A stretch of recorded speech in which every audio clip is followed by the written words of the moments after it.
Hi, I'm Peter Reinhardt. Welcome to Pizza Talk, and I'm here with Sarah Minnick, who's coming to us from Portland, Oregon, from well, really one of Portland's reigning pizza giants. In fact, I read an article recently that said between you and a Pizza Shoals and Ken's, you have made Portland the pizza center of the United States. I don't know if that's if we want to talk about that, if you guys want to claim those bragging rights or not, but you're one of the reasons why. Sarah, your pizzeria is what, Lovely, is it Lovely's 50/50 or Lovey's? Yeah, Lovely's 50/50. So you Lovely's, got to tell yeah. me what the name comes from, and then if you wouldn't mind, just kind of for those who've never been there and don't know you, kind of tell us a little bit about your journey.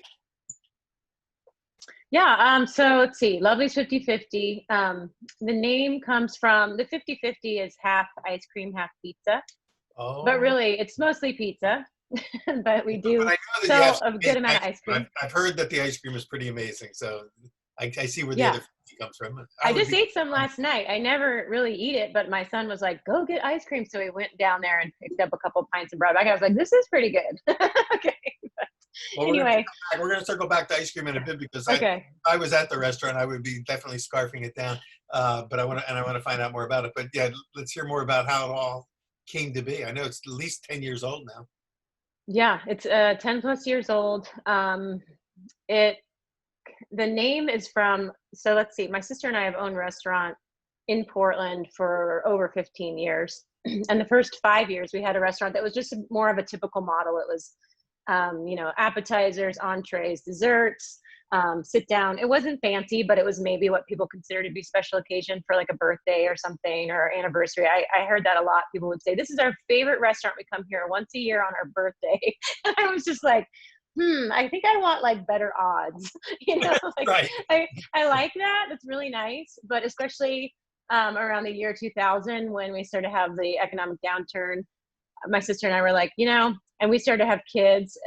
We wanted a place that was a little more family friendly, a little more casual, something that people would go to every week. And so I actually I had the chef that I was working with at that time at our old first restaurant, which is called Lovely Hula Hands, which is where the Lovelies comes from. He had worked at Chez Panisse for like 5 or 6 years. And so Uh, there were a lot of times we went down and did some sort of research trips, went to Chez Panisse, went to have ice cream and pizza at the different, restaurants down there that basically like Chez Panisse alums had opened. right. And I was really, The mother really, house. Shape is like the mother house of an entire like generation of restaurants. yeah, Yeah. it really was. I mean, like, I think all the restaurants that people had that opened down there were the really inspiring ones, like Camino, um, and the ice cream place was Easy. I was really enamored with their ice cream, a lot of seasonal fruit ice creams, and she had been the pastry chef at Chez Panisse. And so I just decided, like, that combination of things and seeing it through the eyes of like a real seasonality, but very casual and accessible was what it inspired me to open Lovely's basically, and just try to have a more free flowing space with an open kitchen, um, lower price point, and that somebody said when we first switched, "I don't have a good feeling about this," and I was like, "What? Pizza and ice cream, you don't have a good feeling about it?" I was just like, that just sort of blew me away. Right. But what that made me a little worried. I was like, "Wait, really?" Because I'm thinking it's like the perfect combination and it's going to be, a sort of like slam dunk for everybody, like good for me, good for you, everyone's going to benefit from just the accessibility. And I would think you about know then, that time people would have said pizza and gelato instead of pizza, right, yeah. right? And maybe if you had said gelato, they would have said, "Oh, I feel a lot better about it." Yeah, I guess so. Put the fancy spin on it. Yeah. I've been pretty like solid in maintaining that, I think a lot of times people do associate pizza and ice cream with Italy. And at that point I hadn't been to Italy and I was like, this is an American place. It's American pizza, American ice cream. Good I point. wasn't even really sure like what gelato, what the differences were, but I was like, I know for sure I'm not Italian. And so I'm not going to be trying to make I'm gonna something play that, that game. right. I know. I was like, I know about ice cream, but that's about it. So yeah, that's really the basis of it. And at our first restaurant, working with Troy McClarty, who was the chef there, I really got a pretty good dose of like meeting local farmers. I was very inspired working with them, and it was great to just like know the people who are growing your food. And I was just really looking for that way to infuse that into something a little simpler that I could do. Um, because he moved on to other things, and I just saw myself in this endless cycle of hiring chefs, and I realized it wasn't sustainable to keep doing that. I just didn't want to be like working with chefs who weren't owners. My sister and I wanted to maintain ownership. And so I just kind of threw myself into the pizza world and the ice cream world I made ice cream at home, and like, the big thing with the ice and the rock salt, and I would like give it away. I just make like gallons of it. I did that one summer. But Sarah, you weren't really initially, you weren't trained on the culinary side. Weren't you more an art student at one time? I mean, how did you Yeah. Uh-huh. go from art to food? Well, it's funny. I had always worked in restaurants at a very young age. I got a job, that was just my first jobs. And I ran like the student run cafe and the kitchen side of it, where I went to school in Rhode Island at Rhode Island School of Design. I actually have a degree in painting from Oh, there. That was my first degree. And I so, didn't know you were RISD. So yeah, there's an awful lot of chefs that came out of RISD from the art I side. know. I noticed that. I know it's true. I think it does go hand in hand with just like, you learn a way of thinking that's just, that this creative way of thinking, for me, I always like to do new things, and those are the exciting things, or just kind of participate in the cycle of things like seasons, and so I think that's actually what's really gleaned from going to art school, is just that thought process of sort of challenging yourself, thinking critically about things like that. And that's what really helped me, and that's why I think a lot of chefs come out of art schools. When you And were I mean, when you were in Providence at RISD, did you know the Joanne and George from Al Forno, or did you ever eat it at their restaurant? you know what? I didn't. I heard about it. I don't know what was going on. I think just being kind of a student was not, in Providence, I did do some exploring, but really, I remember, I don't even know where it was. I remember hearing about it and being like, I think it's too far away from my Yeah. apartment. When I you're, can't when go. you're a student, you can't really afford to eat at Al Forno, but I mean, they sort of changed the world with their grilled pizzas. And I of know, course, big mistake Joanne, not going. and they're both RISD folks, themselves. And Yeah. Joanne really made her mark on the pastry side, as well as, on the culinary side. So it seems like there's an awful lot of interesting, I don't know, even though it's indirect, some inspiration that seems to come out of merging the artistic side with the culinary side. Yeah, I think so. I mean, for me, I was a little terrified of learning pizza, because just a few like just a few times I tried to make bread or pizza, I was like, this is hard. It takes a long time. But once I sort of calmed down and just really decided to learn it, I mean, it took a while, but it came a little naturally. Not to say that I don't just learn all the time still, and I just constantly learning more. And I'm not afraid to change things when I learn something. I mean, I not to say that I'm experimenting constantly on people, but definitely I'll just change all the dough for one day and be like, I don't know, I just added more whole wheat. I just wanted to see, how it works. Right, right. And I'll be like, nah, it wasn't my favorite. And everyone got pizza with that dough tonight. And overall, probably I'm the only person who could see the difference. But I think that experimenting is also what keeps it new for me and interesting. Using flour more like a raw ingredient, like a vegetable or something, and just really not being afraid to change it and be a little braver with it, I guess. We've talked with a So, lot of sort of new generation pizza makers who also did not grow up in the quote pizza business or the milieu, and didn't feel and weren't beholden to the Italian Neapolitan tradition, and so they didn't feel that they had to follow any rules in order to, that they were free to kind of find their own way within the pizza world, which sounds like this happened with you. I understand, you use a lot of whole grain in addition to the toppings, which sounds like farm to table driven.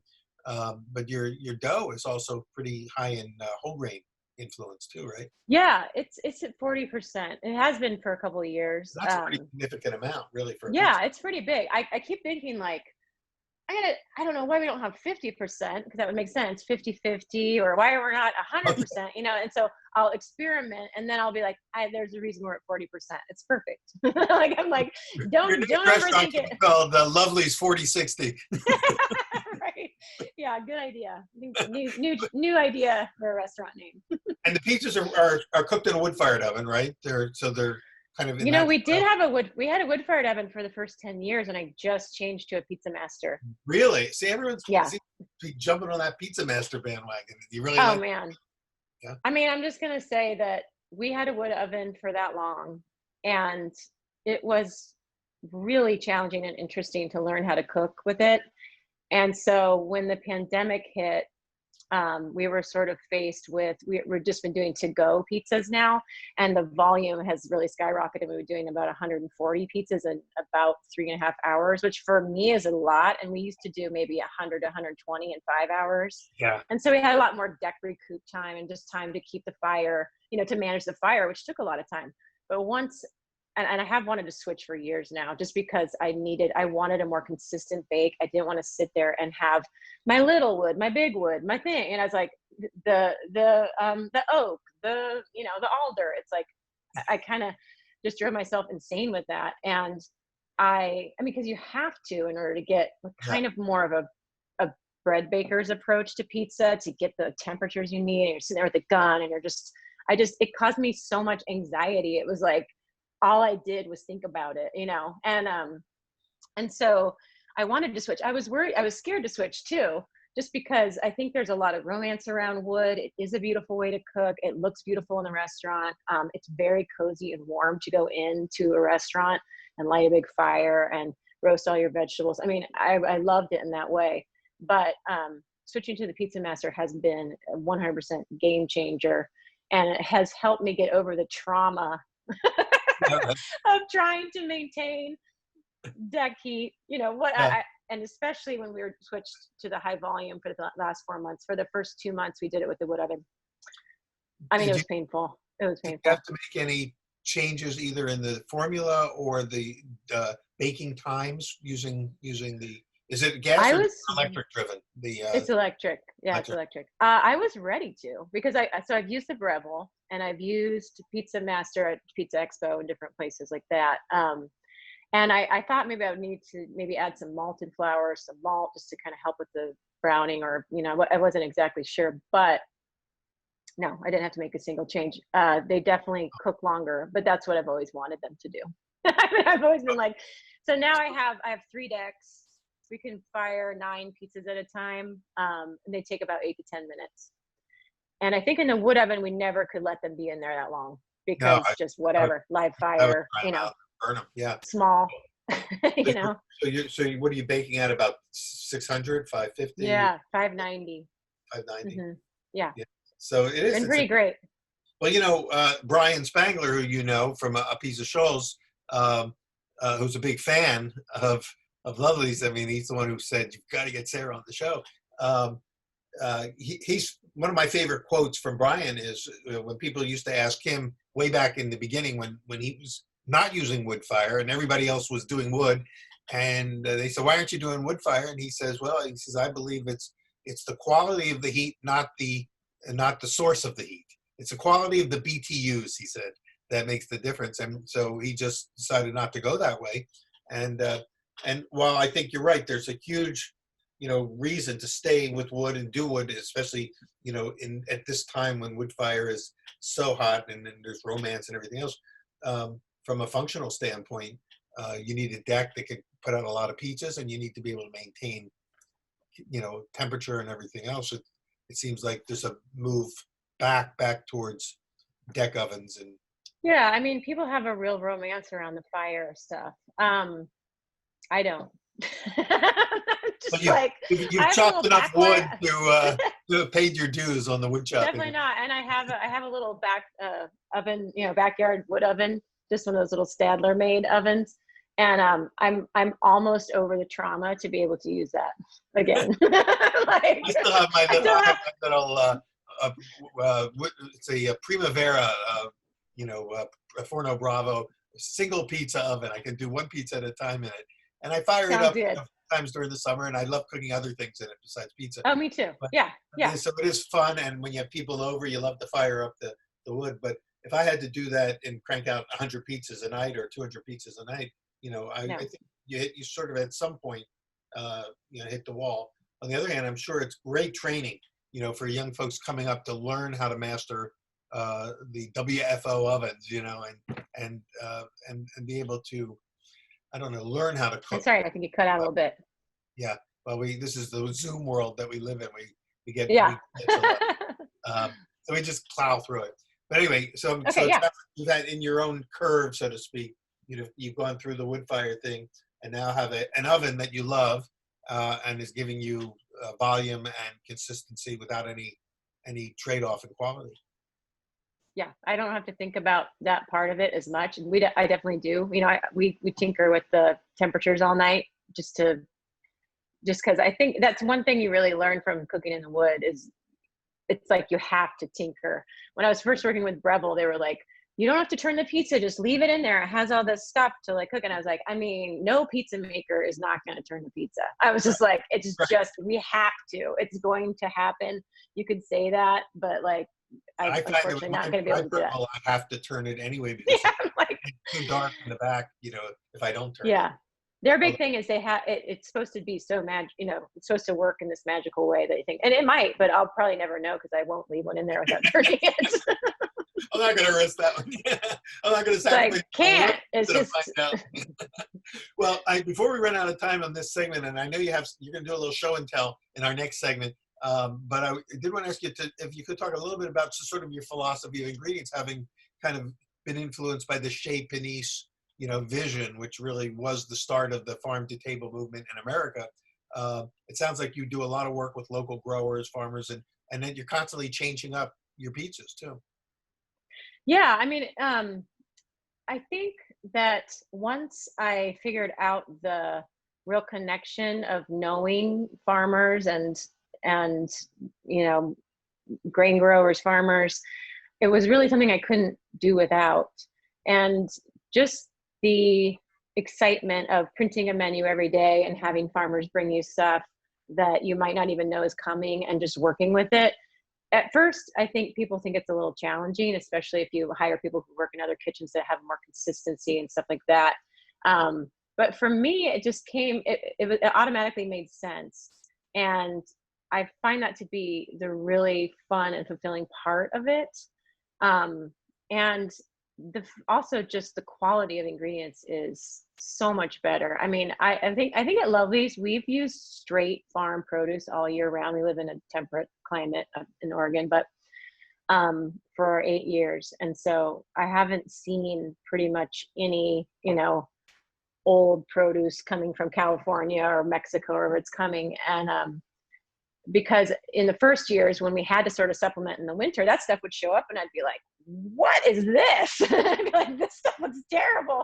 And I remember someone looking at me and be like, oh, you are so spoiled. I was like, right. Yeah, I guess. But like, I just noticed the difference is so big that it's just not something I can like compromise on anymore. And just haven't had to, which has been really nice. I mean, with the pandemic, we have had to do, the volume is a little different. And so, it's been not as creative because we have to be, we have to use kale the whole week. We have to use, so it's not as fun. We can't have special pizzas on one day usually, but it's still there. And I know hopefully in the future we'll come back. So Yeah. yeah. So on a typical night, I don't know if it's changed during this sort of curbside period that we're in now, but how many pizzas are on the menu? How many different choices do you offer? Right now it's like 5, and usually it would be 7 or 8, and we'd have a bunch of appetizers. Back when we had the wood, there were a lot of wood-fired vegetables and salads. We kind of had to let go of the appetizers because right now it's just actually me and my sister running it, just because it's not safe to have a bunch of employees back yet, and we're just trying to keep it, So you're making distanced. all the pizzas then yourself, huh? Yeah. Wow. Mm-hmm. So, the creativity is, and every time I do try to be a little creative, I'll add something and I'll just kill myself and I'll be like, okay, well, we can't. So for right now, you're not shuffling up the menus every day or every week based on. No, we're just open 3 days a week right now. And we sell about 140 pizzas each of those days. And I have to set them for the 3 days because people are ordering via text and I just want to keep the consistency there. So it's not as fun, but nothing is as fun right now. So that's Everybody, just the bottom line. the pizza community has made an amazing pivot, I think, during this period, and so many places have survived where other styles of restaurants haven't been able to because of this. Number one, finding sort of the groove. Everybody wants pizza. They're willing to come in a tight little window and pick it up, and Yeah. and you don't have to necessarily focus as much on the creative side as much as getting people the pizza that they need, and that there's almost like Right. a logical need as much as a culinary need for good pizza right now. Yeah. It's true. Are you doing ice cream right now as well? Yeah. Yeah. I think we're selling about 150, 200 pints a week. We're just Wow. selling pints. Okay, Yeah. well, we'll So, come back on part two. Let's talk more about ice cream. And what do you guys okay. you're going to show us a little show and tell for us in part two? What were you going to do? Yeah. I'm going to make you guys a little pizza. I actually went out last night and we have a pretty big garden at home here. And so I snipped off a bunch of stuff. I'm just going to make a little summer pizza demo. You're going to do it in your little Breville oven, right? The Yep. pizza. My little All right. pizzaiolo. Yep. Fantastic. Well, we're with Sarah Minnick in Portland, Lovely's 50/50. We're on Pizza Talk. Come back for part two. Sarah, we'll see you in the second part of today's episode. And thanks for being with us. See you in part two. Sounds good. Okay. Welcome back to Pizza Talk. I'm with Sarah Minnick, and she's coming to us from Portland, Oregon. Really one of my favorite cities in the country, and definitely, I would have to say, the most interesting food city in the United States. So many great ideas. It's an incubator for great ideas, and Lovely's 50/50 is certainly one of them. So, Sarah, thanks for being with us, and I know you're going to make something for us right now, aren't you? Oh yeah. Oh yeah. We've been Sorry, talking I about didn't catch it. I was doing that this little now. Breville oven that you referred to. Okay. Okay. And, Bear with me. I'm moving over. and as we get going, you'll be able. For those who don't already know about the Breville Pizzaiolo oven, you'll put it in action. There's a Yep. tool that I'm just came ready. out like about a year ago, and they sold out immediately. So now I think people have to wait till the end of the year before they can order them again. But Oh wow. Is that true? I better quit telling people to get one. well, that's what I heard. I better wait. They Okay. may All not right. Good to stock. know. Good Yeah, to they're know. originated in Australia, and it's a single pizza, a little electric oven designed to replicate a wood-fired oven. Interesting angle. Yeah. It has actually like 6 settings. So it has frozen, pan, New York, thin and crispy, wood fired, and then you can go up to like 900 degrees, and it has like a hacker mode where you can change the different temperatures around. Because everybody likes to hack their oven. They don't want to follow these settings. They want to do it their own way. I know. They totally thought, they're like, you're going to want to hack it. I was like, no, I'm just going to use the thin and crispy setting. Like that's totally, Right. I'm like, I don't need to tinker.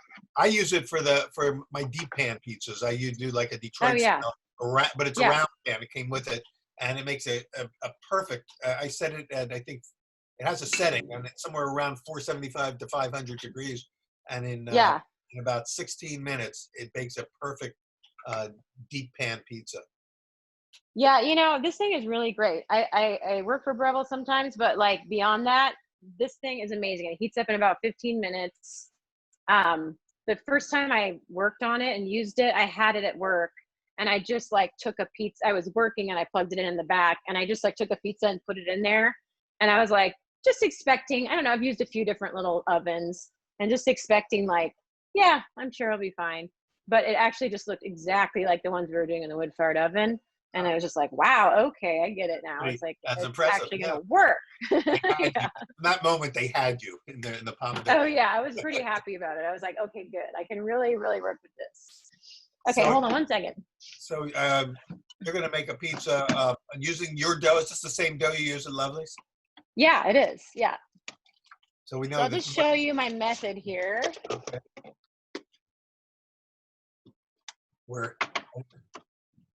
I love the angle here. We've got the faucet, your sink faucet. I know. Oh, I can. There you go. Oh, but I like that. It's kind of cool. It was almost like like an art shot. Yeah, I know. That's like, your RISD training. You framed it. Right. Well, I've done a couple of these things so far, so I've got like a little bit of a method. Okay, so I'm gonna make now. So I just went, like I said last night, and got some little cherry tomatoes. One of our popular pizzas at Lovely's, we put flowers on the top. So I picked out some flowers. And usually I'll just kind of trim them up so they're not too obtrusive. You're not eating Yeah. like a whole flower or something like that. You'll just get it for aesthetic purposes mostly. And just because it's pretty fun to, I'll show you at the end, to get that put down in front of you, or in this case, order it to go. So I'm also like a pretty big fan of shaving ingredients and getting them very thin. And use at Lovely's a lot of raw ingredients on pizza and not a lot of pre-cooking of things. But this is the way that I get them to cook nicely. So usually I'll take, I got some summer squash, I shaved it and put it in here. I got these little confit tomatoes. Usually I confit them just to get the liquid out, and so they're not too liquidy when they go on the pizza, and they don't create like a big, you know, watery mess. Yeah. And then I have basil here. So this is a pizza we have right now, and we have this every summer for a pretty long run, usually a few months, or as long as these things are in season. So basically I tossed in here, it's summer squash, cherry tomatoes, basil. I tossed salt and olive oil. I seasoned everything. And then I always put a little parm in there too, and it kind of coats all the veggies. And then when it's in the oven, the parm is melting and helping the veggies cook. Nice. So I had that. So basically every pizza has that method. And I just have these, let's see, little doughs here. These are my little guys. These are the 40% whole grain ones. And this is, I gotta say, this is like pretty awesome way to proof things. You can mix your dough in like a Cambro 12 quart, and then you can kind of clean it out. And then I use it as a proofer. Oh, that's and nice. That way you're not having a bunch of separate equipment for things. And I love these containers anyway. I have them all over the house with like rice, flour, whatever else you got in there.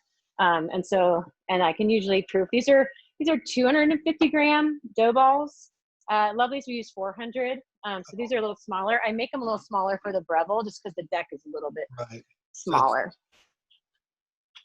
More typical so just, to a Naples style weight. Right. Usually this is the size we use for kids at Lovely's. I like a lot of crust and not too thin usually. So then I use a mix of semolina and whole grain flour as my bench flour. And you mentioned that your dough has 40% whole grain in it. Is it whole wheat or is it some other grain? It's whole wheat. It's a mix. It's so I have 60% central milling flour in here. I use a little bit of high mountain, high gluten, and the rest is artisan baker's craft. And then the other 40% is from Camas Country Mill, which is a farm and miller in Southern Oregon. Yeah, very and well. So it's a mixture of spelt, hard red spring wheat, and Edison flour. And so it's a combination of those three whole grains. And I keep messing with it and changing it around, or I'll use Durham or something different in there. And I just keep coming back to this mix. It's pretty good. I like all three of them for different reasons. Yeah. The highest percentage is Edison flour, which is a white wheat that was actually developed here. I think it was maybe in Washington. And I think the story is that it was made, and it really has some of the characteristics, just at least visually, of white flour. And so kids like it if they're kind of thinking like, I don't like whole wheat or brown bread. I want to get this white wheat, this Edison flour. And so they were using it like schools. Yeah, exactly. For bread. Talk about a hack. You can hack, I know. hack your flour by giving a white wheat instead of a red wheat, and they think they're eating white flour. Yeah, exactly. So so this is my little method. I got my dough. I stretched it out. I don't do the smashing thing. I like there to be some gentle bubbles and things like that. Stretched out. And I usually that dough is very extensible. It seemed like it just spread. Oh yeah. Yep. Yeah, this is a pretty high hydration right now. I'm working with. It's about 74%. So yeah. And so I always lay down a layer of aged mozz. This is grande aged mozz. Every pizza gets that as a base, American style. And then I usually just do like a single layer of toppings. So this one show you. And then I have on each pizza going usually about maybe like 3 or 4 cheeses, sometimes more. So this one has the grande, and then I'm just using a little bit of this. It's a local cheese from Washington. It's organic. It's called Sleeping Beauty, and it operates a little bit like Fontina. It's not quite that strong Uh-huh. of flavor, but it melts beautifully like that. I love And then fun. this is another Washington cheese that's a sheep's cheese, fresh sheep's cheese, and I just kind of dot this on the top. So Is it a soft cheese or is it a hard? yeah, it's kind of like chèvre or fromage blanc. So can Yeah, you see that's those sort of beautiful. layers? Yeah, And that's so shot. everything's layered on here. It's going to cook nicely. The top is protected with a couple layers of cheese. And then this one always comes with a little drizzle of this stuff. I don't know if you use this stuff, but it's olive oil pressed with oranges, and they have a few different flavors. This is the orange one. They do lemon. It's an Italian ingredient, and it's really good. It's pretty strong. I just put a little bit on top, but it's nice with the cherries Does and the the cherry orange tomatoes. come through the flavor of the Yeah, orange? big time. It really does. Yeah, I have a couple people ask for this pizza without it. Well, And I'm always like, what? yeah, Okay, fine. you gotta have it. You gotta Okay, have so this. All right. So now that you I loaded that. It's on slide it, thin and crispy. It and then probably will the take deck about of 8 the oven minutes. actually came out. As you opened the door, the stone came Yeah. out to meet you. Yeah, So that's you were why able this to thing is drop the great pizza on the for stone. Yeah, that's why this is great for home. It takes out some of the more frustrating things that you can imagine people go through at home when they're making pizza. I think people's biggest anxiety is getting off the peel, that's right. Yeah. you know? And I I think you can't use too much bench flour. I actually think like somebody started a fire maybe using too much bench flour. I don't want to say it was Scott Wiener. Maybe it was Scott Wiener. Anyway, he We're gonna have working to. on the Breville We have because Scott he on put too all the much time. bench flour in We're here. gonna have to ask him about that one. Ask him the story. Oprah might have been there. I don't remember. Anyway, ask him. I don't know. Anyway, somewhere in New York. Anyway, so in his um, little Breville oven, he set it on fire. I think so, or at least set off the fire Oh yeah. alarm Well, we in gotta like a find out. in like a big building in New York, and Breville got in trouble or something. I don't When we know. find Anyway, out from Scott what happened, we'll let you all know. yeah, ask him. So anyway, yeah, that's the great thing about the oven. The deck comes down, it lowers down, and then when you put it back up, it rises back up so it can get the elements on the Oh, top to be yeah. cooking the top of the pizza. It's a really nicely designed, a piece of equipment.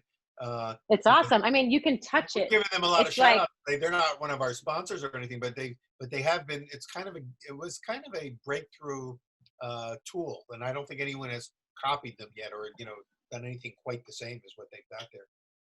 yeah, I mean, honestly, I think it's worth like people ask me all the time because they want to make pizza at home or backyard or whatever. And it's just when you find something that works, you have to make sure people know about it. It's like, okay, because I mean, you know, at home, you kind of have your choices are pizza stone, pizza steel, and just working with your home oven. And a lot of times, it's really hard to get the same results as you would professionally in a professional oven. And you Sarah, can, I mean, you can I gotta tinker. ask you something. And now I Yeah, see steam, or is that steam or smoke coming out of yeah, the? it's just steam. Yeah, steam.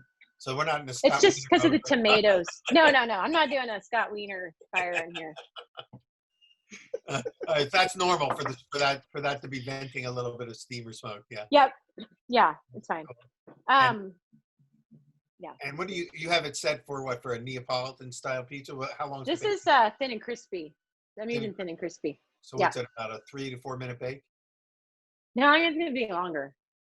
It Longer? probably will run maybe 8 minutes. Oh, okay. Well, Here, that let me turn this that's thing. good. While it's baking, we can talk a little bit about ice cream. Okay, yeah, yeah. Here, see, you can see like it's still got a ways to go in here, but it's Okay. getting some of the bottoms getting cooked. Some color, yeah. And this also has like a dial that you can do the top lighter or darker. But you can really get this too hot. I've fired this thing up and it's been like, it's way too hot. I know I saw some of So, their early demo tapes, the videos that they made, and they had various famous pizza makers doing them. And mhm. one of them came out, and half the pizza was like charred, beyond where they really wanted it. So of course the camera zoomed in on the other half that wasn't dark, But that's just all Right. about I think it's not fair when somebody goes and does a demo for them and they haven't had a chance to practice on it. Yeah. It's kind of all or nothing. Yeah. It took me a while too of doing a few different events with this. They're great for teaching and stuff because they're very portable. Um, Well, I'm going to to be get doing it right. that. I kept trying to use the wood fired up setting because I was like, yeah, that wood fired setting, that's what I would use. And then it's too hot actually. In September, So I'm going to do a video for Breville with Scott, but I'm going to do the pan pizza in there because that's been my sort of focus lately, and I love that round pan that it came with. So I yeah. think we're gonna film it on a Friday. I think I don't know if it goes out live or if it goes out tape, but sometime in September we're gonna do something in that oven. Um, Yeah. but I know the 50/50 was about pizza and ice cream. So can you tell us a little bit about your for lack of a better word, your ice cream philosophy, because ice cream, like pizza, there's so many different ways you can approach it. And ice Yeah, it's this. I mean, I approach it really similarly. We did used to make cones and sell lots and tons of cones of ice cream, and now we're just doing the pints. Um, but so it's a little bit bigger batches, and kind of the same thing that's happened with the pizza. We've had to streamline it a little bit and just have. I think we have about 5 flavors right now, and a couple of like just basic classic ones that we have, and some seasonal ones using raspberries and stuff like that from a few of our favorite farms. And so, but same thing. I mean, it's just nice to work with some ingredients. I steep a lot of like herbs and different things that grow just in Oregon and even just from my yard. And it's nice to just work that way seasonally with the same products. And we use dairy from Strauss Dairy in really. Northern California, so we have Wow. organic ice cream. So you bring it all up from California. I know Strauss is very beloved in the San Oh Francisco yeah, area. So yeah. that's a long way for it to travel to get to you, though. Um, Yeah, we order it by the 2,000 pound pallet. is there something about that particular milk and the dairies that they're getting their milk from that differs from, say, something you could get in Oregon? I mean, there's not that much to get in Oregon, strangely. I think that because what most ice cream places are making ice cream in volume, these dairies go through and they make sort of a basic custard base. It's kind of a blank base that's already made that has the eggs already in it. Uh-huh. And so not once you reach like in our peak, we make 40 to 50 gallons a week. And it's been many times that we've run out of the base and had to make it from scratch and separate all the eggs and do all that. But that's really not very sustainable if you want to make that much ice cream, Yeah, that's a unless lot. that's all you're doing and you have like a very diehard philosophy of really wanting to include that step in your process. But so in Oregon, I don't think that there's a couple dairies that do it in Southern Oregon, and they're not organic, and there's usually like corn syrup or additives and stuff like that. But Strauss makes one that Byright uses, and different places in California uses. I think we're the only people in Oregon using that here.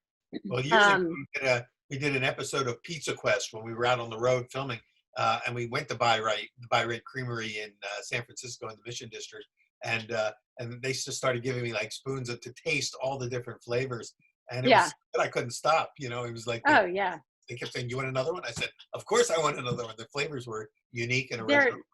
right. Yeah. So basically, Strauss supplies you with an organic base that we cook almost every single flavor. Usually steep herbs, or we have a lot of melted chocolate and stuff like that you add. And so that's sort of the process that we go through. We definitely have to do a lot of work to get to the finished product. You must have a big But ice cream maker though to be able to process that much ice cream. no, I don't. I should have one. I only can do 1 gallon at a time. So wow, so you're just continually making ice cream. Yeah. Yeah, it's kind of going on in the background and while everything else is happening. Yeah. It's okay. I thought about getting a bigger one, maybe some point. But that's part of Maybe at some point. I think why people love these 50/50 is that it's still very artisan. It's like you're working, you're working in larger volumes, but you're still doing everything very artisan style. Small batches and the personal touch. The fact that you're personally involved in every step of the way is probably, and your sister. Yeah, I've always really liked that part. I mean, I've never wanted to. I've always felt uncomfortable kind of leaving it. Even if I'm just gone for out of town for a little while, I'm always just kind of like, yeah, or have a night off. So Yeah. it's been kind of fun to just be in complete control of it now. And I've actually learned, a lot more about, I've been, just because my process has changed a little bit, I've been hand mixing a big part of the dough, and it's been kind of fun. And I've gotten really, really more connected with hydration and fermentation, doing it that way. Even though I've been making dough for, almost 10 years, that part of it has really, I've learned a lot in this past few months doing it that way. And just being, I think the connection of like making the dough and making all the pizzas, I'm just like, I'm very, very connected to what's going on with like environment and my starter. And I've really learned a lot, which has been the sort of flip side good stuff to operating in a pandemic, I think that there's something so grounding about working with dough and having your hands in the dough. It's one of my favorite parts of bread baking, is just handling the dough. And it does connect you. Like you said, I think there's a theme that has emerged through these interviews, is this sense of being connected to what you're doing. And being connected, I agree. Which, it's you like, have a pizza that we're about to connect with here. Oh yeah. Okay, so I'll just show you. This is, get a good shot of that. Can you see it? Yeah, it's got a nice little char. Because I can also let's give you a little view here this way, because this is like, well, maybe the light's a little bit better. Oh wait, this is zoom. There we go. Okay, zoom. Right. Okay, there you go. So there it is. And then the aerial view. You got to get the flowers on there. And so the flowers are big. I know flowers are kind of almost a signature item, aren't they? Just on this pizza usually, but yeah. So so I'll try to. Sorry, I wasn't quite on that display. There we go. So yeah, got the flowers on there. But look how the flowers really kind of make it pop. Perfect. I don't know. Check this out, Breville. Thank you. Thank you. Really nice. All right. So you guys at Breville, you're getting a free shout out here. Thank you. Anytime. For making this happen. So that would be kind of a small version of an actual pizza that you serve at. This is one we've been selling about, I don't know, 100 of these a week right now, just being open the 3 days. But yeah, so it's a lot of flowers. We go through maybe like 6 of these containers. So you go out, I have my little snipper scissors to cut them all down. But that's the fun part. And we still get to have this pizza, which is great. What kind of flowers are they? Are they nasturtiums? These are, they're nasturtiums. I've got some dahlias in there. So dahlias are edible, huh? Yeah, you can eat the bulbs too. They're kind of like potatoes. You can like shave them. I mean, they're not, the potatoes are better than dahlia bulbs, but if you were only had dahlia bulbs or something, you could eat those. Survive. And calendula, just whatever's out there. Delphinium, is that what that is? Yeah. So usually we plant a lot of flowers out here just so we have extra. And I get flowers from farmers too, because I don't have that many flowers. But I love how they make the visual aspect of the pizza pop and provide contrast, and it just adds another dimension. Yeah, I think some people are like, oh, it's a crutch. I hear people like complaining about flowers and cooking, but to me, I'm just like, it's just so fun and beautiful. I think it's a big part to have food be beautiful too. I don't, I think I've heard people argue that it doesn't have to be. And I think that like deliciousness and beauty go together. So I'm kind of like, well, I guess, but I think people get a lot of joy out of like, even just having a pizza with flowers like land on their table at the restaurant, or in this case, open up a box, a pizza box and get one. When you were in art school, did you have a particular area of focus of an aspect of art that you were focused in? Yeah, I have a degree in painting, fine arts. So, and the reason I'm asking is because obviously composition is such a big part of the fine arts and visual arts. Do you find that you draw upon that sort of foundation in composing some of your pizzas? Yeah, big time. I think it does help too with, I mean, it's funny when you think of a pizza and when you're building it, you're making it, for each piece to sort of hold its own, because you're going to cut it in pieces. And so you have to make sure each piece has a little of the toppings on it, especially when you're working with things that aren't just like cheese and pepperoni, or, I want to make sure like every slice is going to have a tomato, every slice is going to have this, and so I think it's helpful to have that sort of balance when you're building pizzas too. And they are super visual. It's like every single one, you're looking at it that way. And, making sure that, yes, it's beautiful, but also it makes sense from an eating perspective. Well, I know that it's early where you are, but it's lunchtime here where I am. Would you mind vicariously sharing a slice of that pizza with us Yeah, and yeah. Let me see. the Let viewers? me get my, let me find my pizza slice. I can't find my little slicer, but I'll use the scissors. Okay. Yeah.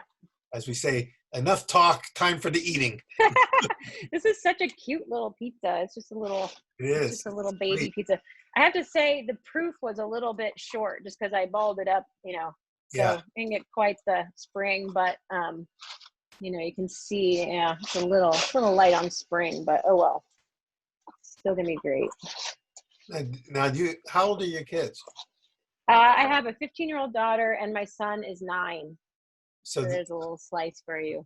oh, there you go. That's beautiful. Yeah, Yeah. you did get a little nice puff in the, Mm.